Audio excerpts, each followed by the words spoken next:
Okay, we're going to finish up now the global war unit, and we're going to finish up with Germany, of course, which for the discussion of World War II with Europe and all that, probably the most important one you need to know.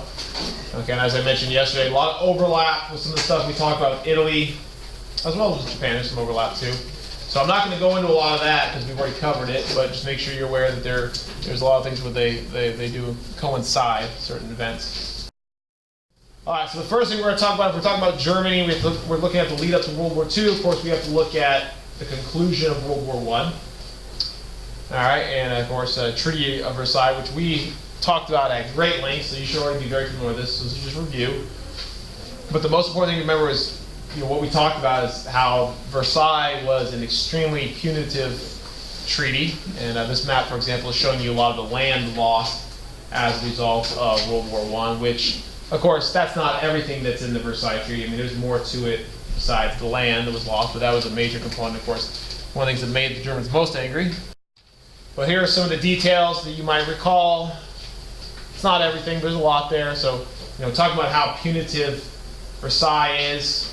You can see there, Germany lost 10% of its existing land, lost in places like Poland and France. It lost all of its colonies, okay, which it counted on for a lot of its resources. Lost 12.5% of its population, which as we go into the 1930s, that's going to be a major issue that the Nazi party is attempting to fix. Anschluss, the German-Austrian unification, was forbidden. Okay. Germany was forced to accept the War of Guilt clause, which was particularly, upsetting to them because, with good reason. I mean, they arguably did not start the war. Yes. That's the German-Austrian unification, meaning they were not allowed to combine. Germany had to pay reparations that amounted to about 295% of their GDP, which is an outrageous sum that they would not be able to pay off in many decades. And finally, and this maybe more than any others, exemplifies why, how I should say Versailles was so one-sided. Germany was not allowed to join the League of Nations, which, it would ultimately be allowed to join after Locarno, but from the get-go, it already meant that the League of Nations, the whole idea of collective security was undermined, because when you're denying certain nations admission, it really defeats the whole purpose of collective security, or at least a peace among equals. Now, something that's important that I'd like to point out, and it's not up there, but it's crucial in understanding the move towards World War II, is that you got to understand the position of the German people. Not only was this punishing, which alone would have upset them, but you have to realize they had no input in the creation of this peace, even though it had been heavily implied they would. And that they felt like, they were being treated as a defeated nation, when in fact, many Germans felt like they did not lose the war, and with good reason. You got to remember, in 1918, when the Germans agreed to an armistice to stop fighting, it was under the conditions and premise that, one, the peace treaty was based on Woodrow Wilson's 14 points, which Woodrow Wilson's 14 points was very much, the basis of it was very much a fair and equitable peace for all. They did not get that. And two, the Germans were not defeated. All right? In 1918, when the armistice was agreed to, the Germans were still fighting, the war was still taking place, and the Germans controlled both French and Belgian territory. Germany had not been invaded. That is not the sign of a defeated nation. Okay? So for many of the German people, they had voluntarily accepted an end to the war under the premise they would be treated fairly. And the fact that they believed they were not defeated and then were still treated like a defeated nation really did not sit well with them, which of course led to a lot of the hard feelings not only at the outside world, but even at their own government for accepting such a one-sided peace. So one of the results of this is, of course, the German people are trying to look for answers as to how something like this could happen.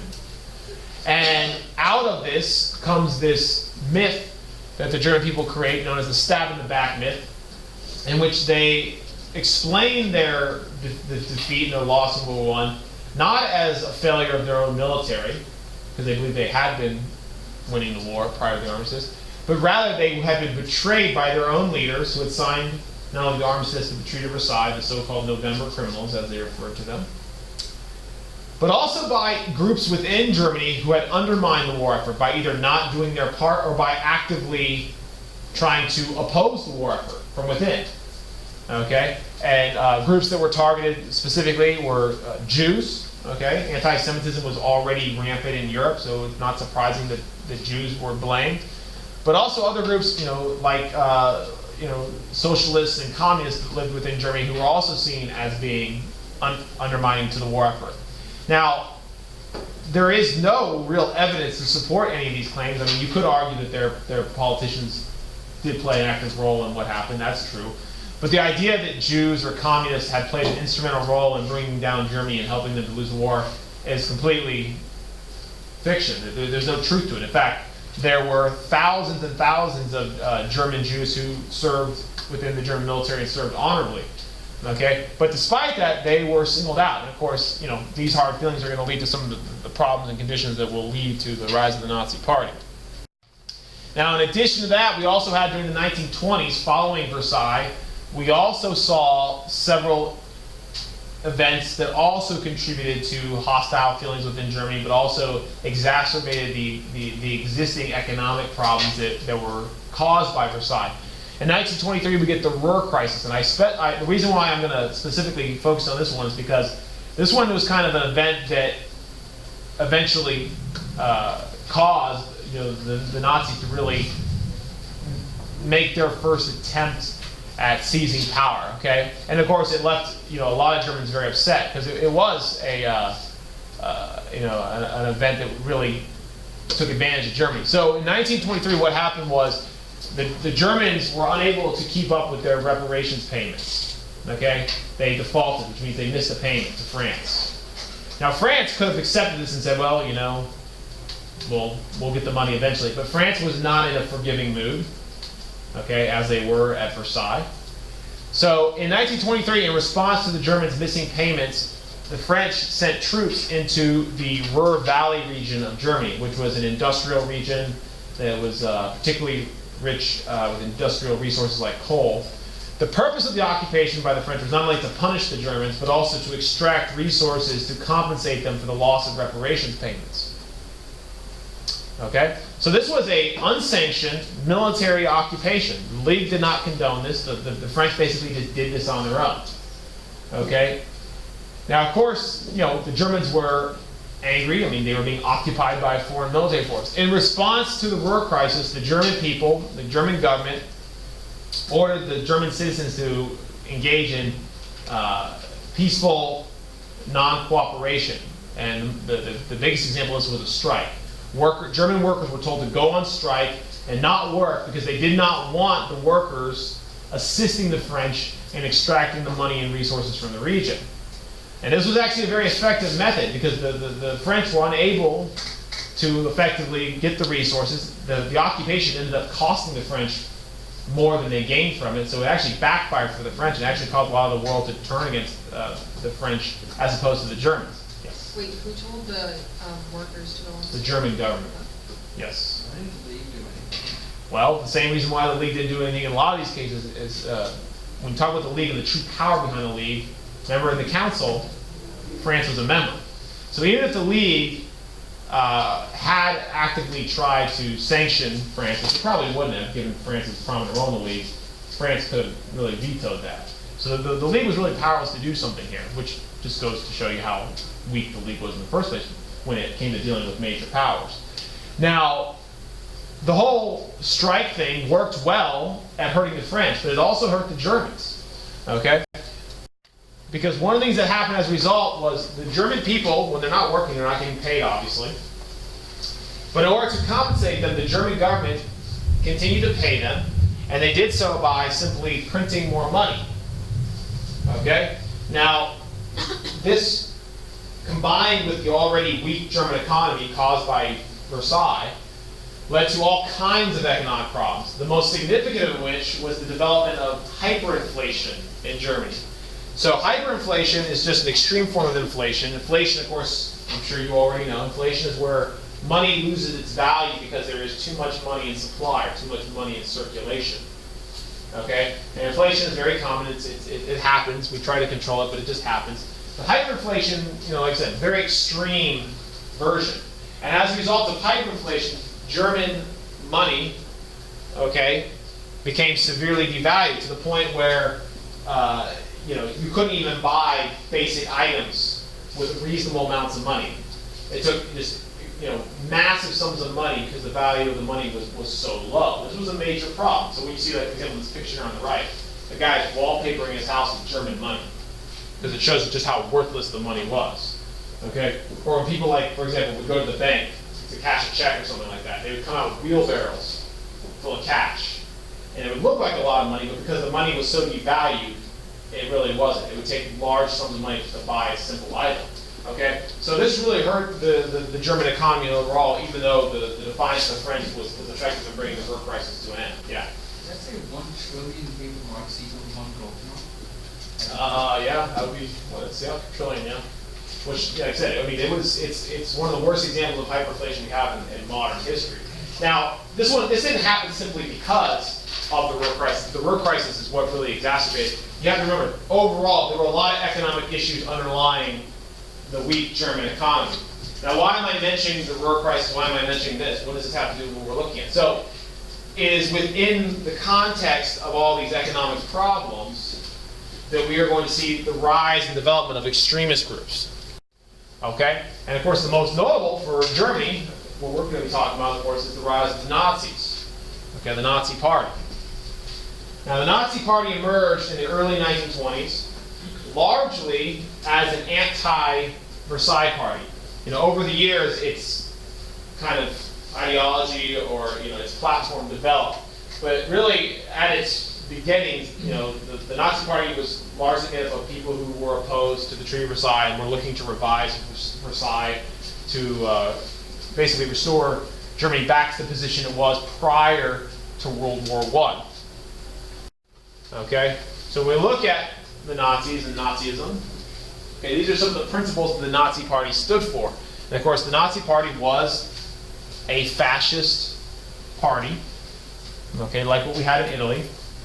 But it was the German brand of fascism, which had some unique takes on it. So some of the things, and this should all look familiar from when we studied fascism. Okay, so you have extreme nationalism with the purpose of uniting all German people. Very similar to what we saw in Italy. Revision of the Treaty of Versailles. Because, of course, the Treaty of Versailles is what many of the Germans blamed for the current condition in Germany. Hatred of democracy and liberalism. The Weimar Republic, which is the government that was established in Germany after World War I, was seen as being weak and collaborative with the Allies in terms of Versailles, so they were opposed to that. Militant expansion to acquire living space, which they call Lebensraum, living space. Part of the Nazis' ideology was expanding Germany so that to gain land and resources to accommodate a growing German population that would one day dominate the world. Now, the second and last point is very important because it's what, in many ways, distinguishes German fascism from Italian fascism. That's racial hierarchy. Okay? The Nazis, or the German fascists, okay, unlike the Italians, they included a lot of racial components within their fascism. The idea of racial supremacy, that the German people were of a supreme race, which they called the Aryan race. So the Nazis argued that the German people were descended from a group known as the Aryans, and that these Aryans were just naturally superior to all other groups, and therefore should be rightfully, dominant in world affairs. Okay, so this leads to all kinds of ideas about eugenics and ethnic cleansing, and of course the Holocaust later on. So this is the most important thing that I think that distinguishes the Nazis from the fascists in Italy. Okay, even though both might have subscribed to some social Darwinist thinking, it's that racial component that makes the Germans different. Of course, and it's also why in Germany we see, more terrible things happen. The Italians did not engage in that kind of ethnic cleansing that the Germans did. Okay, and then the last point, which goes with that one, is of course anti-Semitism was a major component of the Nazis, blaming the Jews, the stab in the back myth, as well as anti-communism, which was also a part of that myth. They blamed both Jews and other groups that they considered undesirable groups, and they blamed communism, because communism was, of course, a ideology that was the polar opposite of fascists. So they blamed them also. So those are the two main enemies of the Nazis, were the Jews and the communists. Okay, and those will be the two biggest targets the Nazis go after during the Holocaust. All right, now, by the early 1920s, the Nazi Party, Adolf Hitler had emerged as their kind of most important leader. While he is not necessarily the founder of the party, he was there pretty much from the beginning, and he eventually emerged as their most influential leader. Okay, and he, in his personal views, became kind of central to Nazism. Okay, now the first big event in which the Nazis really make a name for themselves is in 1923. We get this attempted coup in Germany. It's called the Munich Putsch, in which the Nazis attempted to overthrow the government. The goal was to overthrow the government and create a new government which would be based on their principles. Okay, this was a massive failure. The coup does not really succeed in any way whatsoever. Local people do not rise up in rebellion and join them. Local government and local military forces do not support it. So the coup is very short-lived, and it eventually comes to an end when the government calls out the police, and after several of the members of the coup are killed, the Nazis eventually lay down their arms and give up. And the ringleaders of the coup, including Hitler, are rounded up, arrested, and put on trial.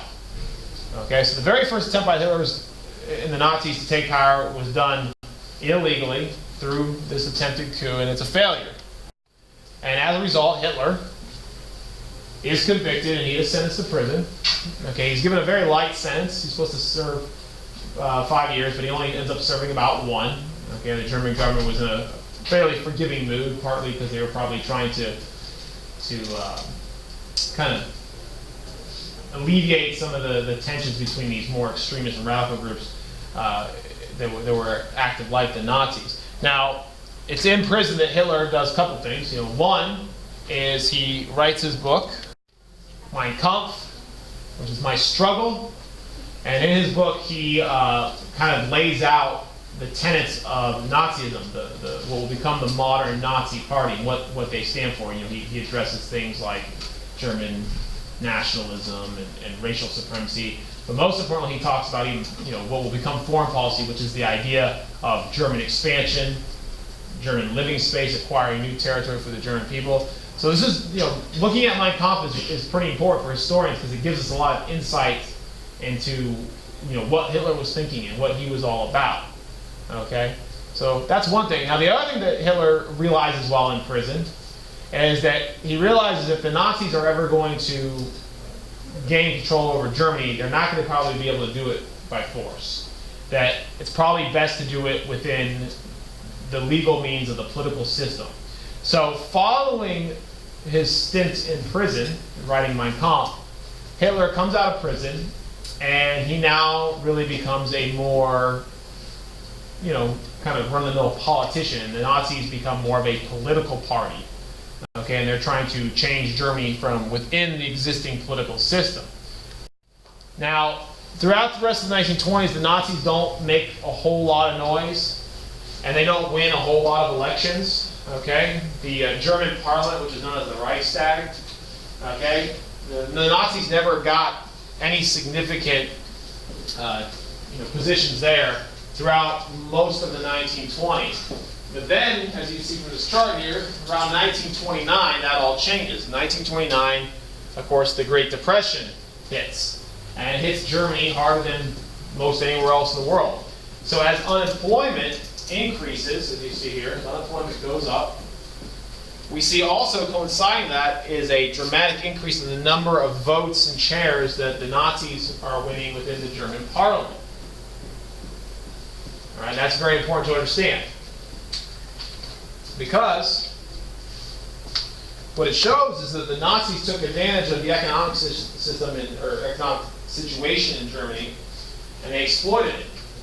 Okay, during the Great Depression, many Germans were, very upset, looking to cast the blame, and they were looking for answers. And the Nazis were all too willing to give very easy answers. They blamed the problems that Germany had not on Germany itself, not on the German people, but they blamed it on outsiders. They blamed it on the Allies. They blamed it on the Treaty of Versailles.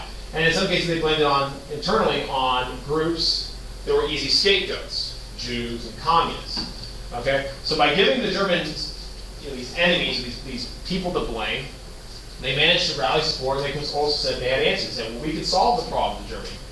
Okay? We can end unemployment. We can once again restore the German Empire if you just give us control. So when people are suffering like they are during the Great Depression, they are more willing to turn to more radical ideas because, like I said, they're desperate. So it's without the Great Depression, it's highly unlikely that Hitler or the Nazis would have ever really been able to claim power. But this is what allowed them to do it. Now, if you look, there's something very important I want to point out too. Despite the Nazis getting a lot of votes, they at no time legally command more than a third of the votes in the Reichstag. Okay, now this is really important. They never have more than about a third of the votes in the Reichstag, meaning that the Reichstag is their Congress. Okay, it's their parliament. And the Nazis only had about 30 or so % of the seats in there. Now, that's not a lot. And you would think, well, how is it they can only have about 30% of the seats, yet eventually one day could control the entire country? That seems unlikely because, of course, in our political system, in order to be in charge, you need to have at least 51% of the seats, or you don't have a majority. Even then, you can't always get stuff done. Sometimes you need to have more. Okay? And the reason being is because their political system was not like ours. Okay? Our political system is dominated by two parties. And for all the criticisms of the two-party system, there is one major positive of the two-party system, and that is it's stable. Okay? When one party is in power, they govern. When the other party is in power, they can govern because they have a majority of the votes. So, for example, as a result of our most recent elections, okay, the Republican Party is firmly in power. They control Congress. They will control the presidency here shortly, and for the most part, the court. So that means they'll be able to pass laws that they want, and they will be able to govern. Now, they may not govern the way you like necessarily, but they'll govern. It's gonna, stuff will get done. All right?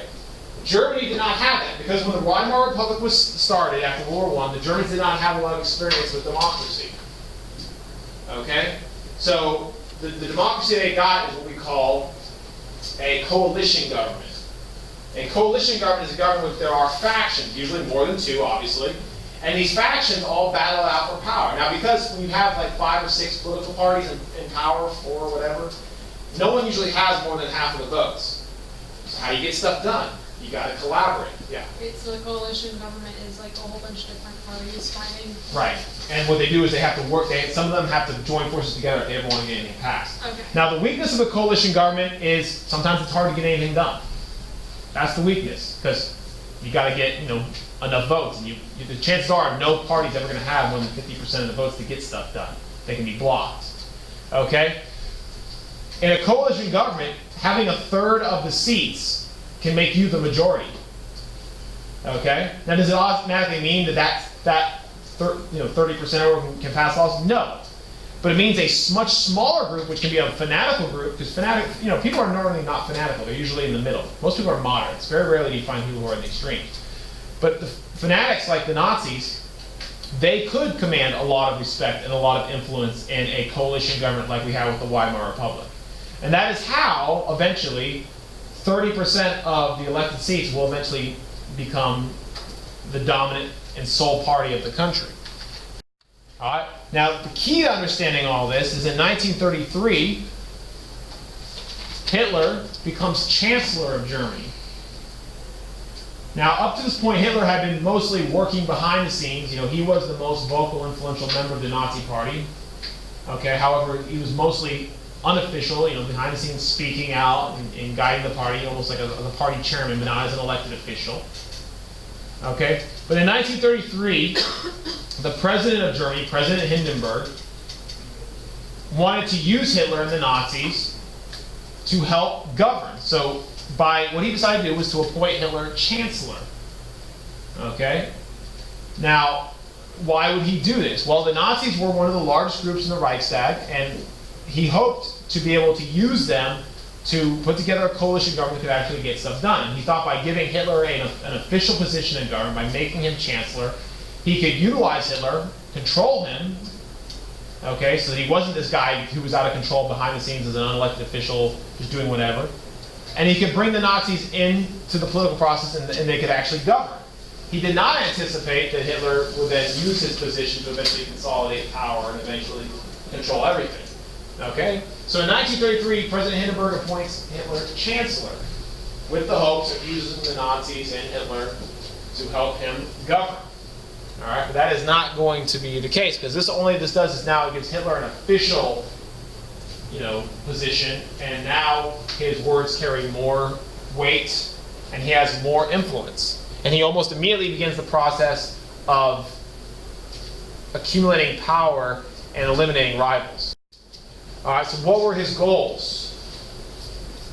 So as chancellor, all right, Hitler's goals were to restart the economy, solve unemployment, which was the biggest issue facing Germany.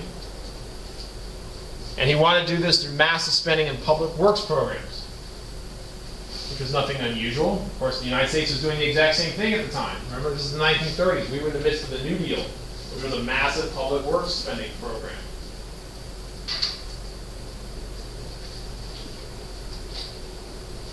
Okay, he also wanted to establish a German autarky, which is self-sufficiency. Okay, he didn't want Germany to be dependent upon other countries for their resources. He wanted it to be completely independent of the international economic system, which would increase German strength, essentially. And then lastly, he wanted to create a war economy so that Germany could win a total war in the next 10 years or so. Okay, already he was making preparations for a war. Now, that was absolutely necessary, because this right up here, this top part, that was only effective at alleviating unemployment on the short term. Okay, public spending did alleviate unemployment. It did create jobs. It did put the German people back to work and made them happy. However, that could only be a short-term temporary solution. He could not do that forever. So in order to eventually restore the German economy, eventually Germany would have to expand and seize other countries' resources in order to compensate, okay, for their economic losses, especially if they're trying to become self-sufficient. Germany could not become self-sufficient based on the current resources they had. They would have to take other countries' resources. So in the long-term plans, Hitler was already making preparations for a war. And he was already telling his people, unofficially, behind the scenes, that they needed to make preparations for a war that would begin sometime in the 1940s, most likely. Okay? So already World War II is kind of on the horizon for Hitler, because he realized that war is necessary for building up the German economy. So it's not going to be long, we're going to get today, but not long before he's going to become massive military spending to offset a lot of the German economic problems. All right. Now, at this point, there were still a lot of checks and balances on Hitler. He was not free to do whatever he wanted. So he needed to eliminate rivals, but in order to eliminate rivals, he needed to have the authority to go after them. And no one was going to just hand over power to Hitler and go, okay, you're now free to go after whoever you want. He needed a crisis in order to create a situation in which Parliament would hand him controls that would allow him to go after potential threats. So in 1933, we get the Reichstag Fire. The Reichstag, which is the German Parliament building, it's like their Capitol building, okay, burnt to the ground. Okay? Now, the fire, and immediately was, without any evidence, the Nazis immediately blamed the fire as a terrorist act committed by communist sympathizers, communist agents within Germany. Now, there's very little evidence to actually support that, communists did this, but the Nazis very quickly blamed them. They rounded up some people that they accused of being responsible, of course, were communists. Okay, and they created this threat from within. To Germany, there were communists who were threatening the security of Germany. It just so happens that the Communist Party was also a major party within the German parliament that was also opposed to the Nazis.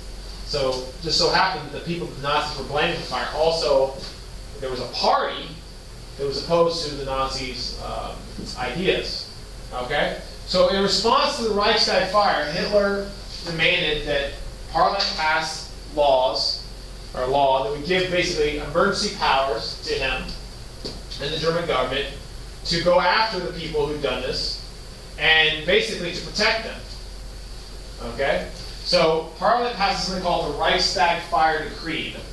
The result of this is the German government now has the freedom, and Hitler has the freedom, to actually restrict the civil liberties of German citizens.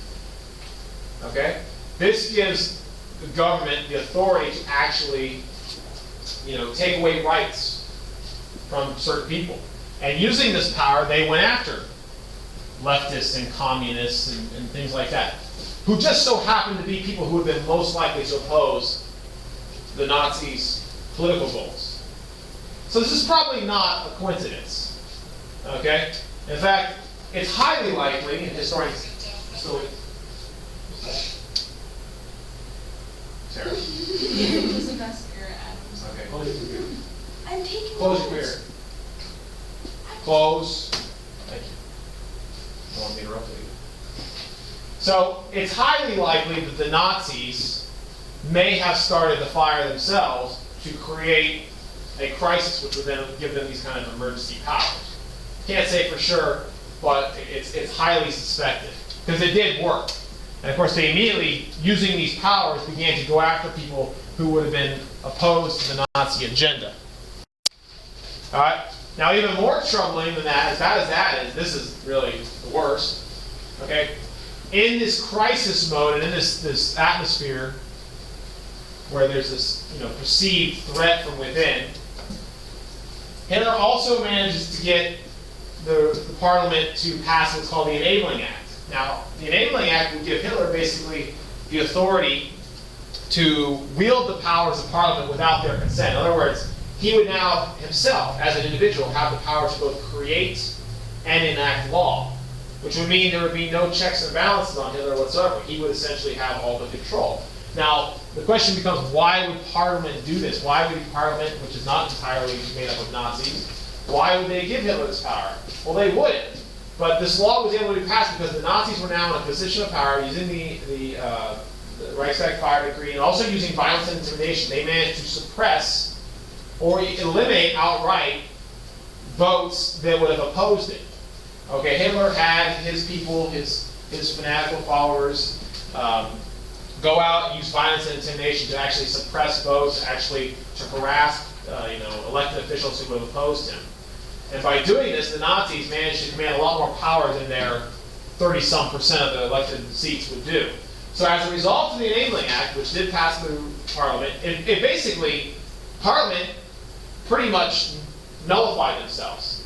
They passed a law that basically made themselves obsolete and unnecessary. Hitler now did not really need to consult Parliament to pass laws. He could just do pretty much whatever he wanted. So he was pretty much, at this point, virtually a dictator. There are still a couple full steps left before he's full-on dictator. But by this point, he was pretty much completely in control and could do whatever he wanted, which he then went to work. What did he do? He began to undermine collective security. He pulled Germany out of the League of Nations. Germany had fought to join the League of Nations and had after Locarno. Now he pulled them out. Okay? And you can see even cartoonists in the 1930s were well aware of the tactics that the Nazis were using. And here's a cartoon, a British cartoon by David Lowe, and it shows Hitler starting a fire at the League of Nations. And then the quote down here says, it worked at the Reichstag, why not here? So even in the 1930s, people were thinking, okay, the Nazis were responsible for the Reichstag fire because they were trying to, gain power so that they could take advantage of the situation. And then in 1933, also we get the World Disarmament Conference, which was an attempt by nations to reduce armaments to keep world peace. Hitler demanded that France either disarm to Germany's low levels of armaments, or that Germany be able to rearm to achieve parity with France. And when France refused, Germany walked out of the conference, basically causing the entire thing to collapse. So as a result of that, we will see no meaningful armaments controls throughout the rest of the 1930s. In fact, we'll see just the opposite. After walking out of the World Disarmament Conference, Hitler now began secretly rearming Germany in preparations for a war, likely against France, who he was, discussing at the disarmament conference. All right, now the last thing, there was only the last couple things between Hitler and complete control. One of the last things he needed to do was he needed to eliminate any possible opposition from within even his own party. This is something that dictators often do. When they achieve power, one of the things that dictators will oftentimes do is they'll actually kill off or arrest and imprison anyone who also might have a legitimate claim to leadership of the party. So what Hitler did during what was called the Night of the Long Knives, his fanatical followers and his secret police, the Schutzstaffel, the SS, who were commanded by one of his followers, this guy named Heinrich Himmler, they went around and they murdered all of the officials within the Nazi party who might challenge Hitler. There were some that had been critical of Hitler and basically said he hadn't done enough, or he had taken the wrong direction with what they were trying to do. So Hitler had them all murdered. And he did this very publicly. I mean, there was no arrest, there wasn't even a fake trial. He literally had people go around and assassinate them. Including one of the guys he killed was this guy that was one of his friends coming up, one of his most loyal supporters from the 1920s. He even had him killed because he was afraid that he might challenge him one day, and Hitler did not want to be challenged.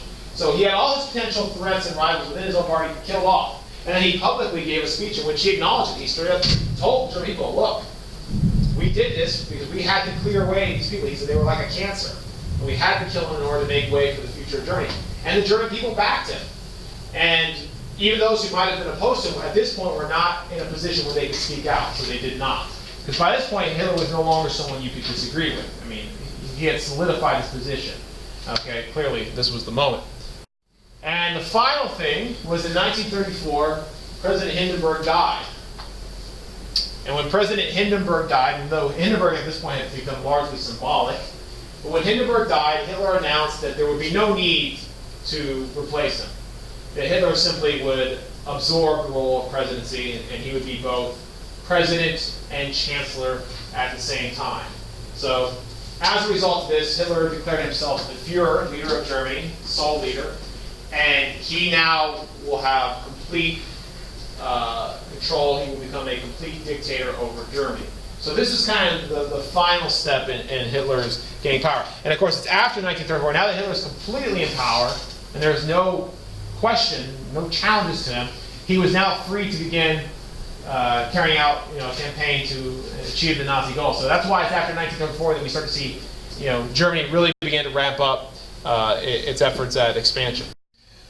So after Hitler is now completely in charge, we now start to see the attempts by Germany to defy Versailles rapidly escalate. Okay, so this is where we start to see the most serious opposition to the conditions of Versailles. Now, the interesting thing to look at, and this is a rarity, is the very first real major attempt by Hitler to defy Versailles, he actually fails. Which I think it's very important to note this because later on we're going to look at this and go, could Hitler have been stopped? Could collective security have worked? And while there's a lot of debate as to whether it could have worked, and most people have been very critical of the world leaders of the time for being appeasers, this is a good example to look at that doesn't get talked about enough because it shows that there was a possibility to at least early on intervene with Hitler. So in 1934, we see the first attempt by Germany to annex Austria, okay, which is that whole Anschluss, the German-Austrian unification. Okay, Nazis working within Austria attempted to kind of start a coup. Okay, and it looked as if though Germany was maybe going to march into Austria to assist the Austrian Nazis in taking over the country.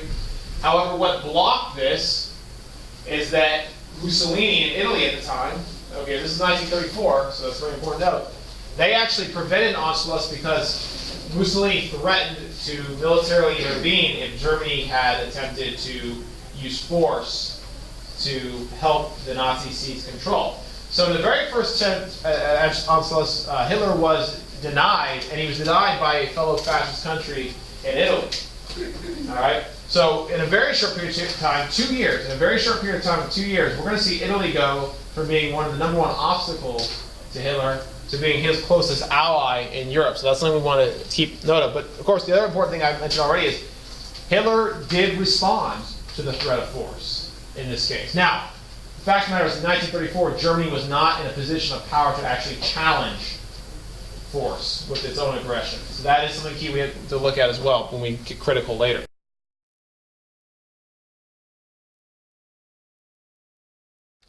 All right, now let's fast forward to the year 1935, and we get the announcement. Germany announces in 1935 that they are going to arm themselves. Now, Germany had a very small military. It was allowed to have a small military under the conditions of Versailles. But Versailles had specifically forbade Germany from having a military capable of basically offensive aggression. They weren't allowed to have an air force. They weren't allowed to have tanks and armored cars. They weren't allowed to have submarines. Basically, all of the weapons of war and an army, sizable army enough to threaten anyone in the region. Okay, conscription was banned. So in 1935, Germany announces that it was going to once again rearm itself in defiance of Versailles. Now, secretly, Germany had already begun this process. They had already been doing this now for years. Since the 1920s, in fact, Germany had been even training its own troops on foreign soil in defiance of Versailles. But this is the first time that Germany had announced publicly that it was going to openly rearm. Now, what was the response of the world? There wasn't much. While there was some concern amongst the other nations of the world that Germany was rearming, there was no serious attempt at trying to control Germany here. You got to remember, just a few years earlier, at the World Disarmament Conference in Geneva, Germany had stormed out of the conference in response to France refusing to either allow Germany to rearm or France disarming to German levels. So it was kind of clear this was coming, and the world kind of just accepted it. And of course, the mentality at the time was, well, maybe Versailles was too harsh, and maybe the Germans should be allowed to rearm. So this was allowed for the time being, at least. Okay. Now, we also start to see other world leaders start to try to contain the possibility of resurgent Germany. We've talked about this now several times. This is all review at this point, which is good because we're reviewing for the midterm. But in 1935, we also had the attempt at forming an alliance to contain Germany, known as the Stresa Front. Okay, we talked about this previously when we talked about Italy. Okay, but the most notable thing was, of course, the Stresa Front was a complete and utter failure because no sooner had Italy, England, France agreed to work to contain Nazi Germany, they immediately began to undermine each other with their own actions. Of course, following the Stresa Front, we saw the Abyssinian crisis, which we talked about several weeks ago, which showed Italy's unwillingness to work towards collective security. But even England, we always say, oh, Italy, we can't give everyone a free pass. England and France also bear some of the responsibility for allowing this aggression to go on. England, in particular, just months after the Stresa Front was formed, England almost immediately undermined the entire purpose of the Stresa Front by signing a naval treaty with Germany that would allow Germany to once again rearm its navy to levels that would exceed Versailles. Okay? Including allowing them to build offensive weapons like U-boats, which have been, of course, the big threat during World War I. So the fact that England was now, and it was doing it individually, okay, unilaterally, not with the rest of the world, not with the League of Nations, the fact that England was going it alone and signing treaties with Germany, allowing them to rearm, showed that there was no kind of collective agreement to actually work to contain Germany as a power. So already the Stresa Front, no sooner had it been created that it was really undermined and really defeated. Okay, now this brings us to the first territorial grab that Hitler does. This is by far the most benign, but still, in hindsight, we look at this and go, oh, okay, maybe we should have known better at the time. So you guys already know, so in 1936, Hitler's first territory grab was the remilitarization of the Rhine, which is this piece of land right here on Germany's western frontier. Now, let's be clear what the Rhineland is, and this is why it was so tolerated at the time. Okay, the Rhineland was German soil. Okay, it was German. It was not Germany seizing foreign territory by force. It was German soil. However, the conditions of Versailles had said that the Rhineland was not allowed to have troops in it so as to give France and Belgium a sense of security, that their borders were not threatened by Germany. So the whole idea was the Rhineland was to remain a demilitarized zone. Okay? So what Hitler did was in 1936, he marched his troops into the Rhineland and remilitarized it. Basically, he re-secured his border with France. Now, the Allies could have confronted this. Okay? The force that Germany had that went into the Rhineland was relatively small. Okay? Something that they were very much capable of dealing with. But it would have required them to use actual military force to deal with it. In fact, we now know, in hindsight, we now know through the release of records that Hitler had instructed his troops that if they were confronted by French forces, they were instructed to turn around and go back home. So had Hitler been confronted at this time, he probably would have backed down. Now, does that mean that World War II would have never happened? Probably not. But who knows? Okay? But because there was already problems elsewhere going on with the Abyssinian crisis that was causing turmoil, because there was an aversion to conflict and war in England and France, and also because there was feelings of, well, maybe Versailles had been too harsh. Maybe we do need to reevaluate Versailles. For whatever reason, okay, Germany was allowed to remilitarize the Rhineland and go unchecked. All right, so this was the first territorial grab. Like I said, a relatively small one when you think about it, because once again, Hitler was just simply reoccupying his own country. All right, it wasn't like he was taking foreign land. So that's really when we start to get into some questionable matters. Now, militarily, Germany was being active, though, elsewhere. Okay? By assisting the fascists in the Spanish Civil War. We talked about this with Italy as well. Italy and Germany both assisted the fascist forces under Francisco Franco in the Spanish Civil War. Okay? By helping prop up another fascist dictator in Europe.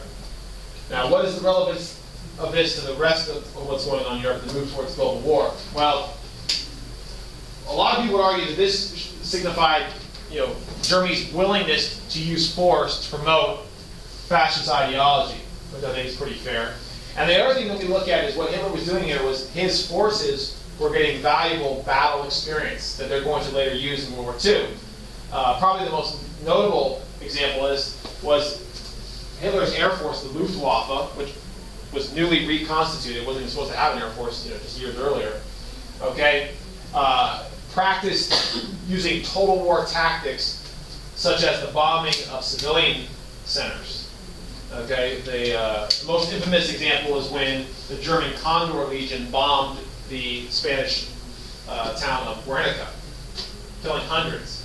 Which, at the time, this was unprecedented. That an aerial attack could level a town and kill that many civilians. You got to remember during World War I, the aerial technology was not quite there yet. So the Spanish Civil War is just kind of a precursor to the total air war that we're going to see in World War II.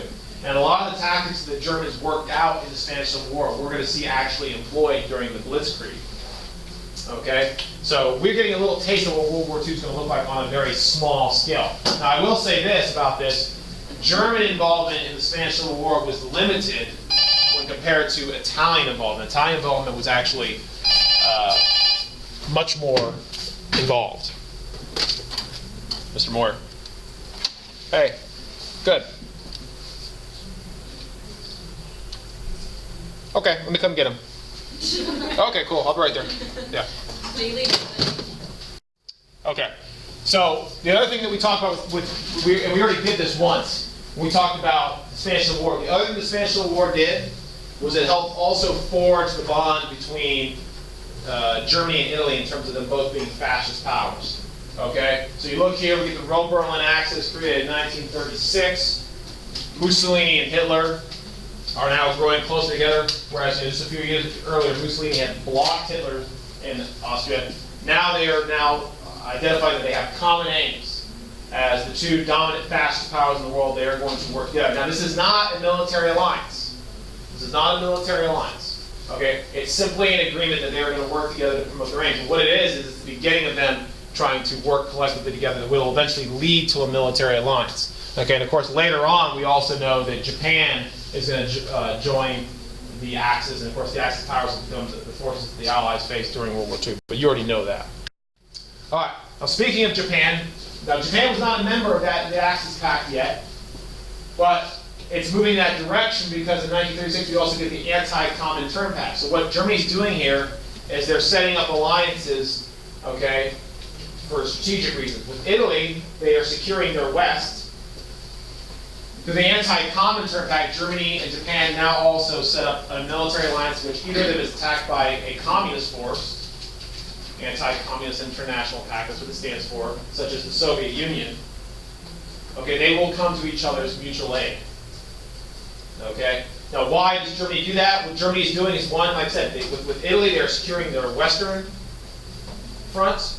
With this pact, they are trying to keep the Soviet Union contained, which would then secure Germany's eastern front. So what Hitler is doing here is strategically, he's trying to avoid another two-front war by getting allies that can help keep his biggest enemies occupied if necessary. So we're moving more, like I said, closer to that Axis powers of World War II. All right. Now, this is where we start to get some information that shows what Hitler was actually up to. Now, we didn't know this. I'd like to point this out. So you can't be judging the leaders at the time because we did not know this at the time.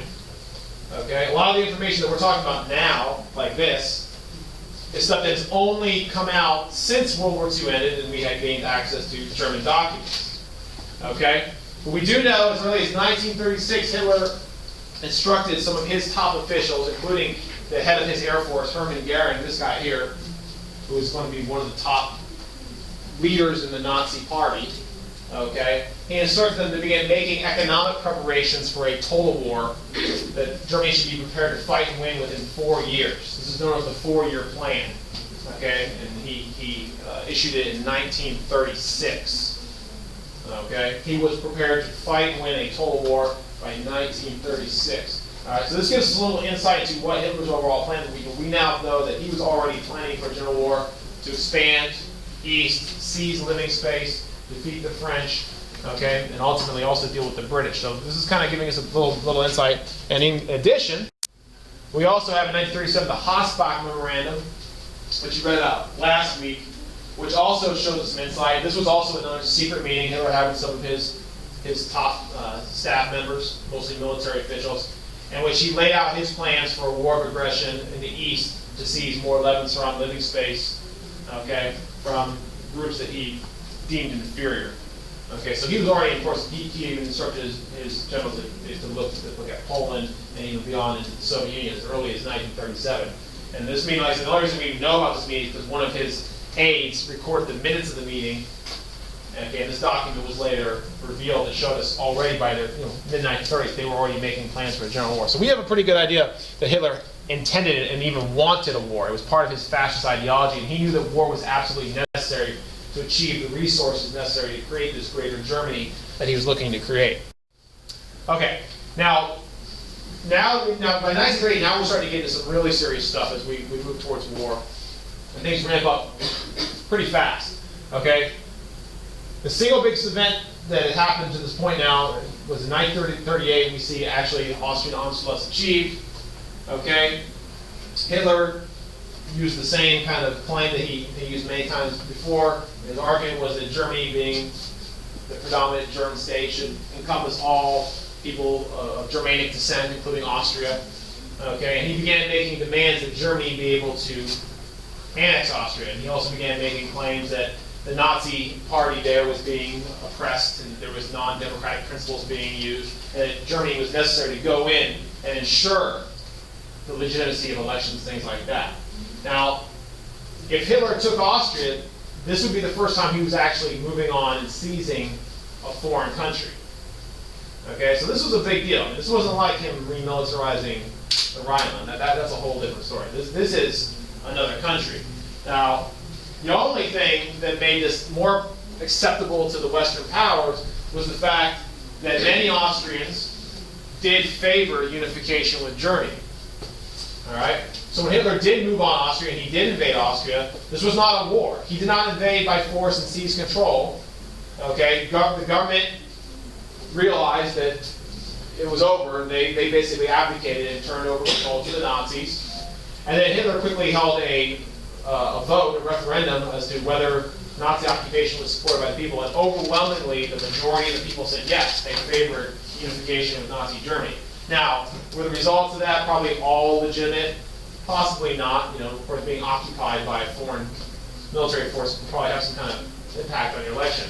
But the result was so overwhelming that there probably is some legitimacy that many of the Austrian people did actually favor joining with a stronger German power. Because you got to remember, many of the Austrian people probably had similar feelings to Germany when it came to Treaty of Versailles and what had happened to them. So when Hitler came into Austria, he did not come as an oppressive invader. He was welcomed with cheering crowds. They were waving flags of the swastika. They were giving him the salute. Okay, so because of that, the Allies were able to have an easier time turning a blind eye to this because it looked as if though it wasn't an act of aggression. Now that is different from this. This is where things really start to get out of control. After taking Austria, it was clear that his next target would be Czechoslovakia, okay, which Hitler had always regarded Czechoslovakia as being a unnatural creation. Remember, Czechoslovakia had been created as a result of Versailles, okay? And historically, it had not existed, so therefore Hitler believed that this land should be, which was predominantly land that had once belonged to the Austro-Hungarian Empire. He believed that it should belong to Germany once again. Okay? Now specifically, his target was this portion of Czechoslovakia known as the Sudetenland. Now the reason why he focused on the Sudetenland was the Sudetenland was home to a majority party. So, I'm making any more noise, dude.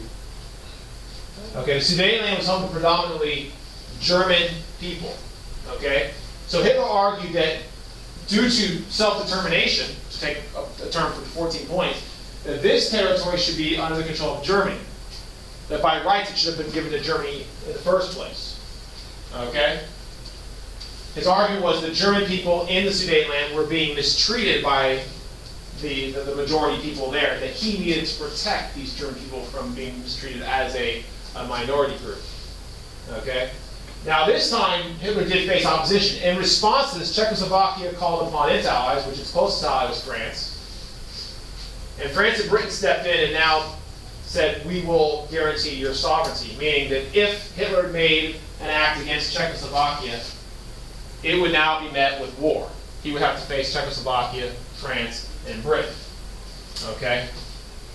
So Hitler still continued on saying that Germany should have Sudetenland. So it looked as if the war was imminent. In fact, in Britain and France, they began making preparations for war. They reenacted conscription. They began drafting soldiers. They began to distribute gas masks to civilians in the event that the Germans used gas. So that's how close this was to war. People were actually prepared for war this time. This time we really thought war was going to happen. However, at the last minute, war was averted. Okay, after three different meetings, at the last minute, Neville Chamberlain flew to Germany, which at the time was unprecedented. The idea that a world leader would fly by just himself, not as part of a group, but fly to another country to meet with another world leader individually like that, that was unheard of. That was unprecedented at the time. So Neville Chamberlain goes to Germany, meets with Hitler, and works out a 11th-hour agreement here, in which he's called the Munich Agreement, we now refer to it, in which Germany agreed that if the Sudetenland was turned over to Germany, that Hitler would not make any more additional land claims. So this would be his final demand. And war would be averted. And when Neville Chamberlain came back to Britain with this agreement, he was celebrated as a hero at the time. At the time, he was seen as the savior because war had been averted. His famous quote was, he said, he got off the plane, gave a speech, and when he said he believed that it would be peace for our time. Okay? Now, today, he is now, the Munich Agreement and this quote are generally regarded as, one of the worst blunders of policy making of the 20th century. But at the time, he was revered. Okay? And of course, the problem is that the Munich Agreement has now become synonymous. You still hear this mentioned in policy today. The Munich Agreement has become now synonymous with the policy of appeasement, which is what the Allies have been practicing all along, which is the idea of giving in to an aggressor in order to avoid a fight. Okay? Because that's what they had done, at least indirectly, thus far all along. But this was the first time the Allies had directly appeased Hitler. They literally betrayed Czechoslovakia. They gave over territory. They did not even consult them. They basically told Czechoslovakia, look, we're not going to defend you if he takes the Sudetenland. And Czechoslovakia was forced to say, okay, we accept, because Czechoslovakia was not in a position to defend themselves. Okay? So this is, like I said, today now Munich is considered synonymous with appeasement. And of course, Chamberlain's decision here has been widely condemned.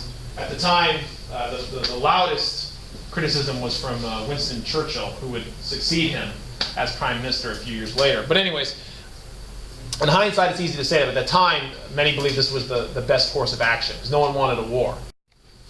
Okay? But like I said, not everyone was approving. Here you can see, the cartoonist is David Lowe cartoon from England.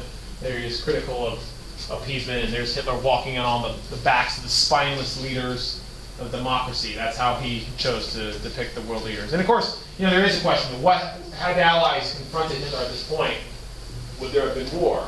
Would the war have been as terrible as World War II? No, we don't know. We don't know for sure. But there's been a lot of debate as to whether war could have been avoided still at this point.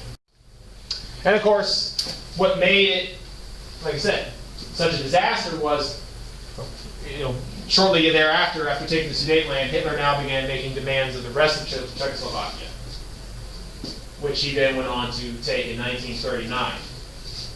Okay? So following the fall of Czechoslovakia, it was clear that Hitler's demands would never end. And this is the point where we see the Allies finally take a stand and say, okay, that's it. If Germany takes any more territory, we're going to be forced to respond with force ourselves. Okay. Now, before Hitler could make any more moves, because now war was clearly in the future, he needed to solidify his alliances. So in 1939, shortly before World War II breaks out, Hitler and Mussolini agreed to what's called the Pact of Steel, which formalizes them together in a military alliance, that they will mutually defend each other. Okay? So now it is clear that if war breaks out in Italy, Mussolini cannot be counted upon on the Allied side. He will be more than likely on the side with Hitler. That combined with the AntiCommintern Pact also meant Japan would also probably defend Hitler if necessary.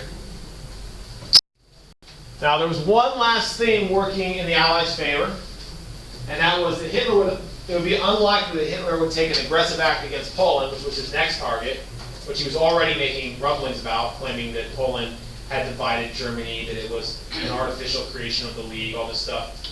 But there was one thing in the Allies' corner, was that Hitler would not probably invade Poland for fear of threatening the Soviet Union. The Soviet Union would not tolerate Germany invading Poland because it would threaten their own security. And of course, it was known that Germany and the Soviet Union were enemies because, of course, of their ideological differences. So this is why it was particularly surprising that in 1939, just weeks before war would break out, Hitler announced to the world that the Germans and the Soviets had agreed to a non-aggression pact. Okay, which is not an alliance. Make sure this is clear. It's not an alliance. They're not friends. They're not buddies. They're not working together. It was simply an agreement that they would not go to war with one another. All right, that's what was on the surface, which to the Allies meant this was Hitler ensuring that his eastern flank would be secure when he invaded Poland. Now, secretly, what we know now, secretly, in addition to that, they also agreed that they would both stay out of each other's business when it came to war and dividing up the eastern part of Europe. They would stay out of each other's business, and the Soviets would be allowed to have a free hand in the Baltic states, and Germany would be able to have a free hand to take half of Poland and, of course, focus on the West. So they both agreed to divide up Poland amongst themselves. All right? But like this cartoon shows, these two guys did not like each other. So the question was, how long will this agreement actually last? And of course, it only lasted 2 years. All right, but in that 2 years, they both took a lot of territory. All right, so this brings us to the final events before war. September 1st, 1939, with his eastern border secure, Hitler orders the Blitzkrieg invasion of Poland, okay, which ultimately resulted in England and France a few days later, after giving Hitler a brief period of time to withdraw his troops, which he did not. They now declared war on Germany. So when we talk about Europe, this is considered to be the official start of World War II. Okay, the invasion of Poland is the beginning of World War II, at least in Europe. And of course, a few weeks later, as per their agreement in the Non-Aggression Pact, the Soviet Union also invaded Poland from the east. So in a matter of weeks, Poland had fallen. And Poland fell so quick that the rest of the Allied powers were unable to even intervene and help them. England and France were not in a position to help Poland, so they couldn't even stop what happened there. All they could do was now start preparing defenses in the west for what was to come next. Okay, so this is our official start of World War II in Europe. And of course, following the invasion of Poland in 1940, and we'll talk more about this in detail later next semester when we actually talk about the fighting in the war. But following the fall of Poland, we saw German expansion into Norway and Denmark, Soviet expansion into Finland, Estonia, Latvia, and Lithuania, also going to see aggression. However, the Allies decided to only solely focus on Germany. There was a debate whether the Allies should both try to fight the Germans and the Soviets, but the immediate threat to them was Germany, so the Soviets were put on the back burner. They were allowed to have a free hand in what they were doing, okay? And the Allies decided to focus in on Germany. But both Norway and Denmark fell in a matter of weeks before the Allies could even have any significant attempt at stopping them. And then, of course, in the spring of 1940, Hitler also then launched an invasion of Belgium and France. Now, this is where everyone expected the big fight to be. Everyone believed that once France and Britain combined faced Germany, that there would be some kind of resistance to the Germans. But much to everyone's surprise, there wasn't. Okay, because the German military quickly overpowered both the British and French. They launched the Blitzkrieg through Belgium into France. And really, in a very short matter of time, weeks only, France had been defeated, and all the British forces in France had been forced to evacuate from the beaches of Dunkirk, which is right here, across the English Channel, back to England. So with France out of the picture, things were looking pretty grim. And by early 1941, okay, the situation in Western Europe was basically England was now the only country left that had not been defeated and was still fighting against the Axis. Okay, and of course the United States was still in isolationist mode while we were providing aid to the Allies. We were not yet involved in the war because we were still a year out from the bombing of Pearl Harbor. Okay, and of course the Soviet Union was busy on its own war of expansion and was still honoring the Non-Aggression Pact with Germany. So at this point, at the beginning of 1941, it was not looking good. Like this cartoon shows, England was all by itself, and of course England was awaiting the inevitable invasion. But before an invasion could take place, Germany would first have to get control over the skies of England. So this begins the period known as the Battle for Britain and the Blitz, where the English cities were bombed to try and subdue the English before the invasion. So that's something we're going to talk about more when we get back from break, because we're actually going to talk about the war itself. Okay? So that is where we are going to stop for this unit and for the midterm.